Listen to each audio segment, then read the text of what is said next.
Dear students, this is S.K. Sukla. In today's class, I am going to talk about causative verb. But before talking about causative verb, let me discuss a few situations with you.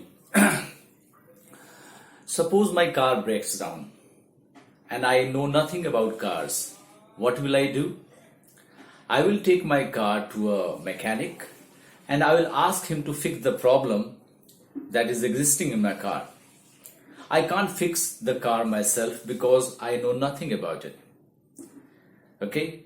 One more situation. Suppose my room is dirty and I want to get it cleaned by somebody else. I don't want to clean it myself. I want my younger brother to clean it. Okay? Then what will I do? I will ask him to clean my room.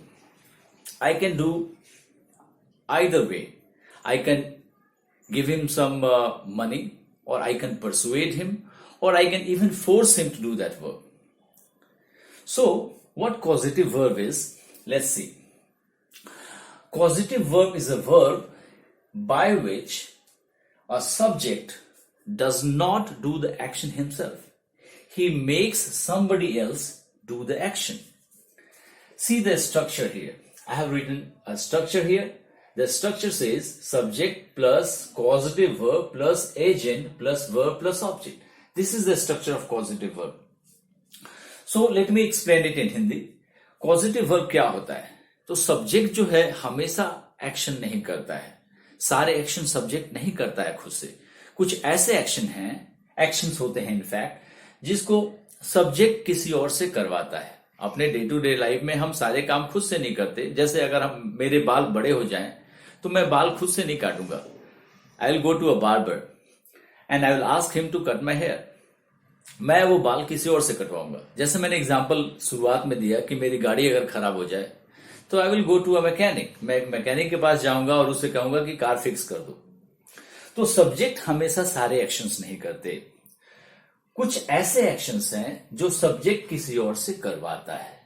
तो इस चीज को दिखाने के लिए कि sentence में subject action खुद से नहीं कर रहा बल्कि किसी और से करवा रहा है, उसके लिए हम पॉजिटिव वर्ब वाले स्ट्रक्चर यूज करते हैं.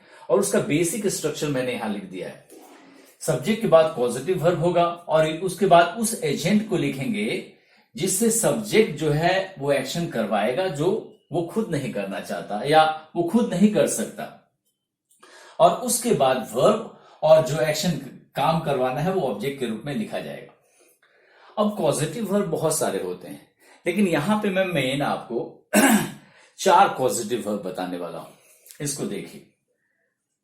सब्जेक्ट प्लस मेक यूज कर सकते हैं हम, या हैव यूज कर सकते हैं, या लेट यूज कर सकते हैं, या हेल्प भी यूज कर सकते हैं. हेल्प भी एक कॉजेटिव वर्ब है.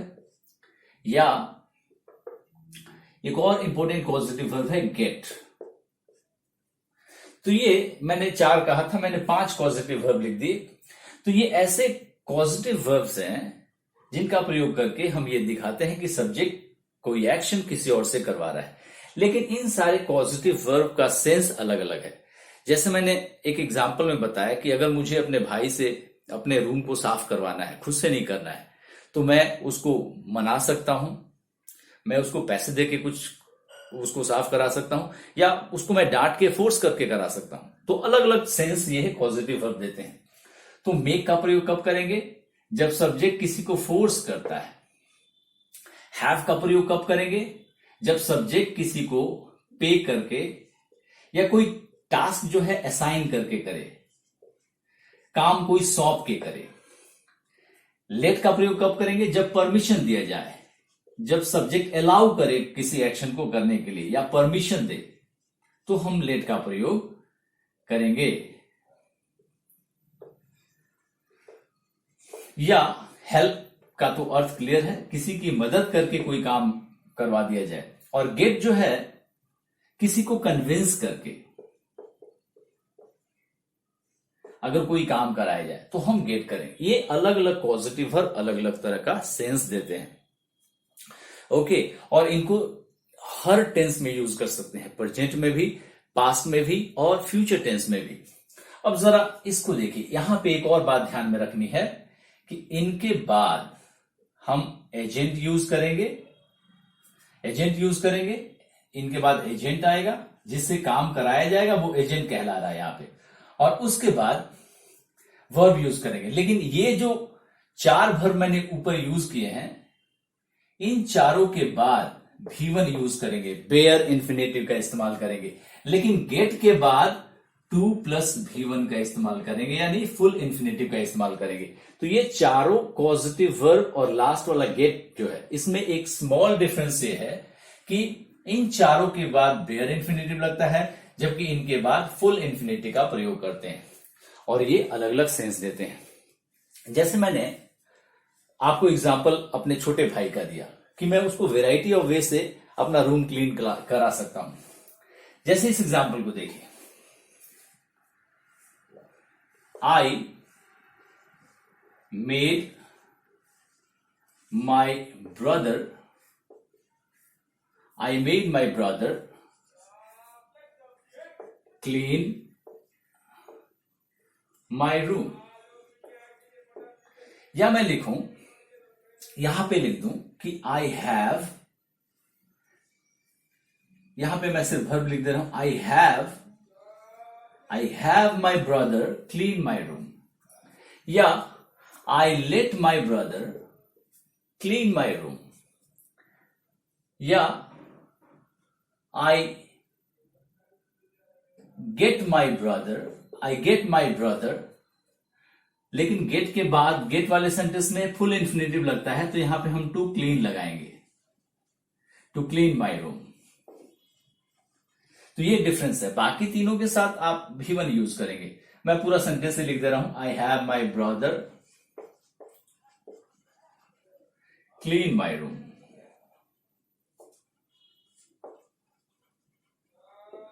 I let my brother clean my room, I get my brother, I got, in fact यहां पे मैं got लिखूंगा क्योंकि सेंटेंस पास्ट टेंस में है। I got my brother to clean my room। तो सारा सेंटेंस जो है एक ही जैसा है, लेकिन अलग अलग पॉजिटिव वर्ब अलग अलग सेंस दे रहे हैं। पहले सेंटेंस में I made my brother clean my room, it means I used my authority, I forced him to clean the room। लेकिन दूसरे सेंटेंस में मैंने उसे कोई टास्क दिया वो काम करने का, या उसको मैंने कुछ पैसे दिए, पैसे देके वो काम कराए, पैसे देके रूम को साफ कराया। तीसरे सेंटेंस में जब मैं लेट यूज कर रहा हूं, इसका मतलब यहां पे ये डिफरेंट सेंस दे रहा है। मैंने उसको परमिशन दिया कि जाओ रूम साफ कर दो, और परमिशन देके वो रूम साफ कराया। और लास्ट वाला में गॉड जब लगाया मैंने, तो यहां पे ये सेंस दे रहा है कि मैंने उसको कन्विंस किया कि रूम गंदा रहना सही नहीं है, तुम जाके कर दो। तो अलग अलग पॉजिटिव वर्ब अलग अलग तरह का सेंस देता है। बस एक डिफरेंस आपको ध्यान में रखना है कि ऊपर के 3 पॉजिटिव वर्ब के साथ मैंने क्लीन लगाया है, लेकिन गेट वाले के साथ मैंने फुल इंफिनिटिव टू क्लीन लगाया है। तो बस यही ध्यान देना है गेट के केस में। और जैसा मैंने बताया कि इसको हर टेंस में यूज कर सकते हैं। अगर मैं इसको फ्यूचर बनाऊं तो मैं कहूंगा I will make my brother clean my room, I will have my brother clean my room, I will let my brother clean my room, I will get my brother to clean my room। तो हर tense में इसका प्रयोग किया जा सकता है, और हमारे डे टू डे लाइफ में ये बहुत ज्यादा यूज किया जाने वाला स्ट्रक्चर है। अब इसका एक पैसिव कंस्ट्रक्शन भी है, तो पैसिव कंस्ट्रक्शन को भी हम जरा देख लेते हैं। पैसिव कंस्ट्रक्शन कैसा होता है? तो पैसिव जो है हम बनाने का सारे वर्ब के साथ, पॉजिटिव वर्ब के साथ बना सकते हैं, लेकिन मोस्टली हम हैव और गेट के साथ बनाते हैं। Take a look at the passive construction. इसका मतलब कि ऊपर वाला जो कंस्ट्रक्शन मैंने आपको बताया, स्ट्रक्चर जो बताया, दिस इज एक्टिव, और अभी जो बताने जा रहा हूं वो पैसिव कंस्ट्रक्शन है। पैसिव कंस्ट्रक्शन में क्या होगा? सब्जेक्ट लगेगा, उसके बाद कॉजेटिव वर्ब लगेगा,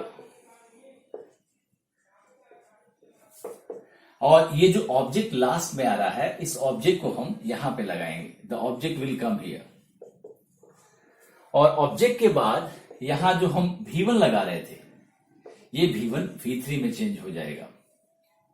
और यहां पे इस कंस्ट्रक्शन में आप एजेंट को बाय लगाकर लिख सकते हैं। जो भी एक्शन को करेगा वो एजेंट हो जाएगा और लास्ट में बाय लगा के आप कर सकते हैं। This is the structure. और पैसिव, दिस इज पैसिव, और पैसिव में हम सिर्फ दो कॉजेटिव वर्ब का मोस्टली यूज करते हैं और वो है आपका हैव और गेट। जैसे मैंने इस लेसन के शुरुआत में आपको बताया था कि मैंने अपना कार मैकेनिक से फिक्स करवाया। अब इसको देखिए, आई हैड माई कार, यहां पे ऑब्जेक्ट को पहले लिख देंगे।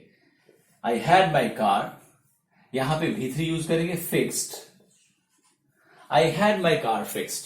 अगर आप एजेंट को लिखना चाहते हैं तो लिख सकते हैं बाय अ मैकेनिक, लेकिन ये ऑब्वियस है, कार को कौन फिक्स करेगा, एक मैकेनिक ही फिक्स करेगा, इसलिए बाय अ मैकेनिक लिखने का उतना कोई जरूरत नहीं है। It is obvious. अगर मैं कहूं कि I got my hair cut, तो यहां बाय बार्बर लिखने का जरूरत नहीं। इट इज ऑब्वियस, बाल कौन काटेगा, एक बार्बर ही काटेगा। इसलिए इसमें बाय वाला जो पोर्शन है ये ऑब्वियस होता है, इसलिए इसको लिखने की आवश्यकता नहीं है। मैंने बाय इसलिए लिख दिया है ताकि आप इसको अच्छी तरीके से समझ लें। तो आप देख रहे हैं कि इसमें कॉजेटिव वर्ब के बाद सीधे ऑब्जेक्ट आ रहा है और ऑब्जेक्ट के बाद V3 का प्रयोग किया जा रहा है। तो ये पैसिव कंस्ट्रक्शन हो गया। तो यही दो कंस्ट्रक्शन यूज किया जाता है कॉजेटिव वर्ब का, एक्टिव और passive. I hope you have got it.